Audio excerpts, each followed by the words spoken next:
ഗവേഷക വിദ്യാർത്ഥിനിയെ അപമാനിച്ച കേസിൽ ജാമ്യവ്യവസ്ഥ റദ്ദാക്കണമെന്നാവശ്യപ്പെട്ട് റബ്ബർ വേടൻ ഹൈക്കോടതിയെ സമീപിച്ചു. കേരളത്തിന് പുറത്തു പോകരുതെന്നത് അടക്കമുള്ള എറണാകുളം സെഷൻസ് കോടതിയുടെ ജാമ്യവ്യവസ്ഥ റദ്ദാക്കണമെന്നാണ് ഹർജിയിലെ ആവശ്യം.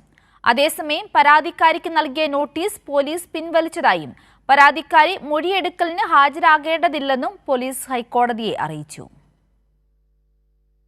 ഗവേഷക വിദ്യാർത്ഥിനിയെ അപമാനിച്ചെന്ന പരാതിയിൽ സെൻട്രൽ പോലീസ് എടുത്ത കേസിൽ എറണാകുളം സെഷൻസ് കോടതി റാപ്പർ വേടന് മുൻകൂർ ജാമ്യം അനുവദിച്ചിരുന്നു.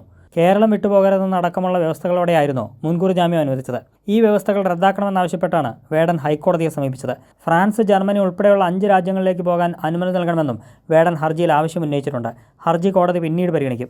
അതേസമയം പരാതിക്കാരിക്ക് നൽകിയ നോട്ടീസ് പോലീസ് പിൻവലിച്ചു. പരാതിക്കാരി മൊഴിയെടുക്കലിന് ഹാജരാകേണ്ടതില്ലെന്ന് പോലീസ് ഹൈക്കോടതി അറിയിച്ചു. മൊഴി നൽകാനാവശ്യപ്പെട്ട് എറണാകുളം സെൻട്രൽ പോലീസ് നൽകിയ നോട്ടീസ് റദ്ദാക്കണമെന്നാവശ്യപ്പെട്ടുള്ള പരാതിക്കാരിയുടെ ഹർജി കോടതി പരിഗണിക്കവെയാണ് പോലീസ് ഇക്കാര്യം അറിയിച്ചത്. ഇതേ തുടർന്ന് പരാതിക്കാരിയുടെ ഹർജി ഹൈക്കോടതി തീർപ്പാക്കി. 2020 വേടന്റെ താമസ സ്ഥലത്തെത്തിയപ്പോൾ ലൈംഗികാതിക്രമം നടത്തിയെന്ന പരാതിയിൽ മൊഴിയെടുക്കുന്നതിനായാണ് സെൻട്രൽ പോലീസ് യുവതിക്ക് നോട്ടീസ് നൽകിയത്. ഈ നോട്ടീസ് റദ്ദാക്കണമെന്നും തന്നെക്കുറിച്ചുള്ള വിവരങ്ങൾ പുറത്തുവിടരുതെന്ന് പോലീസിന് നിർദ്ദേശം നൽകണമെന്നും ആവശ്യപ്പെട്ട് യുവതി ഹൈക്കോടതിയെ സമീപിക്കുകയായിരുന്നു. മൊഴി നൽകാൻ വിളിപ്പിക്കാൻ പോലീസിന് അധികാരമുണ്ടെങ്കിലും തന്നെക്കുറിച്ചുള്ള വ്യക്തിപരമായ വിവരങ്ങൾ പുറത്തുപോകാനിടയുണ്ടെന്നും ഹർജിയിൽ ചൂണ്ടിക്കാട്ടിയിരുന്നു. കൈരളി ന്യൂസ്, കൊച്ചി.